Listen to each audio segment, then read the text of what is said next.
नमस्कार दोस्तों, मैं हूं प्रतीक। स्वागत है आप सभी का मेरे चैनल। तो भाई आप सभी को बहुत अच्छे से पता होगा, आज के टाइम पर जब भी लोग नई गाड़ियां खरीदने जाते हैं तो हमेशा ही दो चीजों को प्रायोरिटी पर रखते हैं। पहला गाड़ी का लुक, डिजाइन, सेफ्टी और फीचर्स वगैरह, और दूसरा कंपनी का बहुत बड़ा रोल रहता है हर चीजों में। एक तरह से कहिए तो लोग सबसे पहले कंपनी को ही देखते हैं, फिर गाड़ी को देखते हैं। कंपनी अगर अच्छी है, भरोसे वाली है, तभी गाड़ी को खरीदते हैं।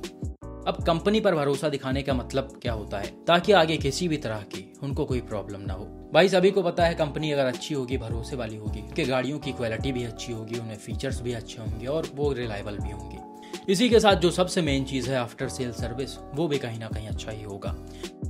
क्योंकि भाई नई गाड़ी खरीदने के बाद सबसे बड़ी टेंशन यही होती है कि उसकी आफ्टर सेल सर्विस अच्छी हो, या फिर बाई चांस गाड़ी में कोई प्रॉब्लम आ जाए तो कस्टमर्स की बात तुरंत सुन ली जाए। यही सब चीजें देखकर लोग कंपनियों पर भरोसा दिखाते हैं। और आज के टाइम पर आपने देखा ही होगा भाई, कई सारी कंपनीज ऐसी हैं जिनकी गाड़ियां एकदम दबा कर बिक रही हैं और काफी ज्यादा पसंद की जा रही हैं। और इन्हीं में टाटा मोटर्स भी है। प्रेजेंट टाइम में आने वाली इनकी सभी गाड़ियां बहुत ही बेहतरीन हैं। लेकिन आपको बहुत अच्छे से ये भी पता होगा, टाटा मोटर्स के साथ एक नेगेटिव भी काफी पहले से जुड़कर चला आ रहा है, और वो है खराब आफ्टर सेल सर्विस, जिसके कई सारे इंसिडेंट्स मैं आपको अक्सर ही दिखाता रहता हूँ। और आज के इस वीडियो में भी आपको ऐसा ही कुछ देखने को मिलेगा।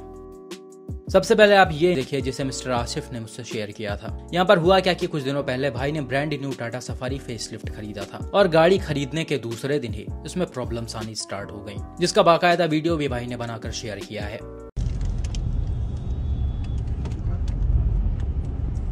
बना लेंगे, वहाँ रुक के बना लेंगे। सीधे से सीट पीछे जाएगा क्या थोड़ा, और मतलब गाड़ी चल रहा है, होगा। दाएं बाएं चेक करो ना यार, अपने से सीखो। मैं आरपीएम को दिखा रहा है, नीचे भी होगा सीट पीछे आगे करने का, रिक्लाइन करने का। गाड़ी देखो चल रहा है, होगा उसमें। हाँ, ये वाली स्विच ये काम नहीं कर रही है। देखिए वहाँ सामने नोटिफिकेशन चेंज नहीं हो रहा है, दिखा आपको? ये वाला स्विच, ये क्रूज कंट्रोल के बगल वाला स्विच। यहाँ पर आप देख सकते हैं भाई गाड़ी चल रही है, लेकिन इसका स्पीडोमीटर काम नहीं कर रहा है, और स्टीयरिंग कंट्रोल में से कुछ बटन्स भी वर्क नहीं कर रहे हैं। हालांकि भाई ये कोई बहुत ज्यादा बड़ा इशू नहीं लग रहा है, कोई छोटा मोटा फॉल्ट आया होगा गाड़ी में, या फिर हो सकता है सॉफ्टवेयर वगैरह की कुछ प्रॉब्लम होगी, उसे अपडेट करने के बाद शायद ये सही हो जाए। लेकिन भाई आप समझ सकते हैं कि अगर कोई इतनी महंगी गाड़ी खरीदेगा, उसके दूसरे दिन ही गाड़ी में ऐसी चीजें आने लगे तो आदमी पूरा परेशान तो हो ही जाएगा। वो ये थोड़ी ना सोचेगा भाई कि ये इसके सॉफ्टवेयर में दिक्कत है या छोटा मोटा कुछ इशू है। भाई उसकी हालत खराब हो जाएगी देख के कि गाड़ी खरीदी नहीं और अभी से प्रॉब्लम्स आने स्टार्ट हो गए। तो कहीं ना कहीं ये छोटी छोटी चीजों पर ध्यान देने की बहुत जरूरत है टाटा को, खासकर टाटा की डीलरशिप्स को। जैसा कि मैंने आपको पहले भी कई बार बताया है कि मेन प्रॉब्लम जो होता है वो डीलरशिप से ही स्टार्ट होता है। वहां पर लोग सब कुछ जानते हुए भी कस्टमर को गाड़ी पकड़ा देते हैं, जिसके बाद कस्टमर्स परेशान होते हैं और फिर उनकी बात नहीं सुनी जाती है। और ऐसा ही कुछ इंसिडेंट भाई रिसेंटली सोशल मीडिया पर भी शेयर किया गया है। ये पोस्ट टाटा सफारी फेसलिफ्ट के ओनर ने ट्विटर पर शेयर किया है, और इसमें इन्होंने लिखा है कि गाड़ी पिछले 3 घंटे से ब्रेक डाउन होकर खड़ी हुई है और ये हिल तक नहीं रही। ये कैसी टेक्नोलॉजी है टाटा की। और भाई आप फोटोज में भी देख सकते हैं, गाड़ी बीच रोड पर खड़ी हुई है, इसे हिलाना नामुमकिन है। अगर ये इधर उधर होती तो आसपास के लोग धक्का वक्का मार कर भाई इसे किनारे कर लिए होते।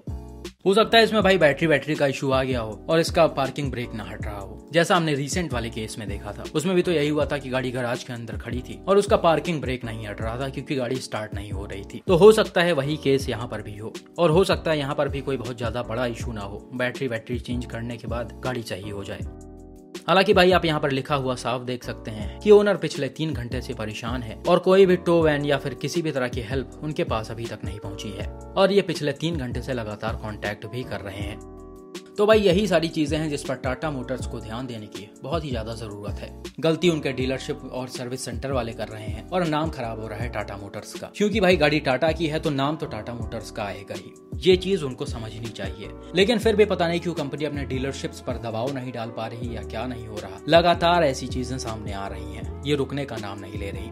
और आपने देखा होगा भाई, जब से सफारी हैरियर फेसलिफ्ट आई है तब से इनमें कुछ ज्यादा ही इश्यूज देखने को मिल रहे हैं। इतने केसेस तो पुराने वाले में भी नहीं आ रहे थे। टाटा मोटर्स को इस पर भी ध्यान देने की बहुत जरूरत है।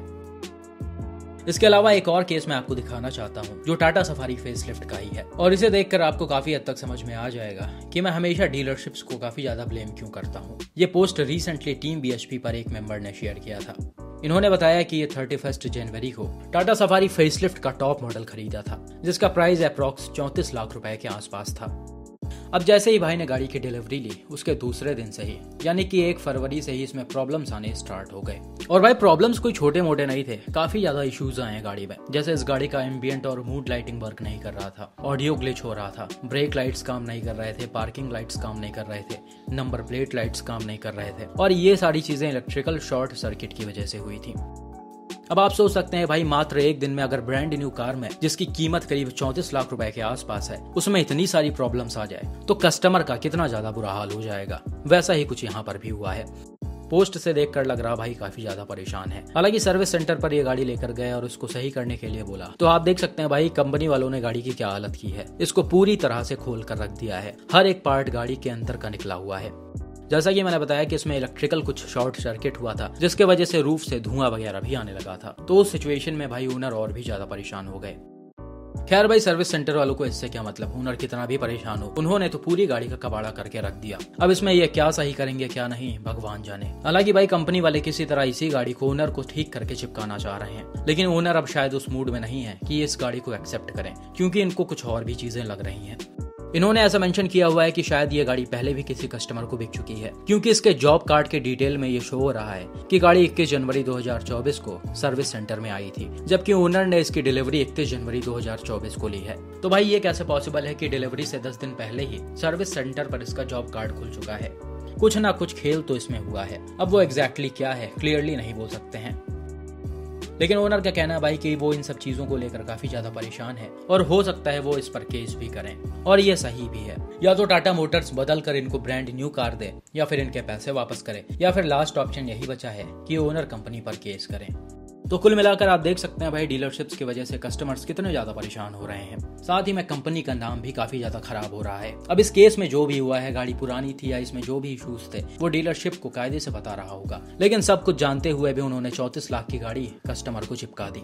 तो ऐसे डीलरशिप्स पर टाटा को कायदे से एक्शन लेना चाहिए, और सिर्फ यही नहीं बल्कि उनके जितने भी डीलरशिप्स हैं उन पर थोड़ा दबाव बनाना चाहिए कि वो इस तरह की लापरवाहियां ना करें। बाकी भाई उम्मीद करते हैं इनके प्रॉब्लम को जल्द से जल्द टाटा मोटर्स के ऑफिशियल्स सुनेंगे और कोई ना कोई कायदे का रेजोल्यूशन देंगे। बाकी आप सभी से भी रिक्वेस्ट है कि भाई नई गाड़ी खरीदते समय हमेशा अच्छे से उसकी इंस्पेक्शन करें, उसके बाद ही डिलीवरी लें। कई बार होता है भाई लोग नई गाड़ी की खुशी में और चीजों को भूल जाते हैं, जिसके वजह से उनको काफी प्रॉब्लम्स झेलनी पड़ती हैं। लेकिन आप डिलीवरी से पहले सब कुछ जांच कर लेंगे और बाई चांस वहां पर कोई फॉल्ट निकलता है तो आगे आपको प्रॉब्लम नहीं होगी। आप सीधा मना कर दीजिए उस गाड़ी के डिलीवरी लेने से। बाकी आपका इन सब पर क्या मानना है कमेंट में जरूर बताइएगा।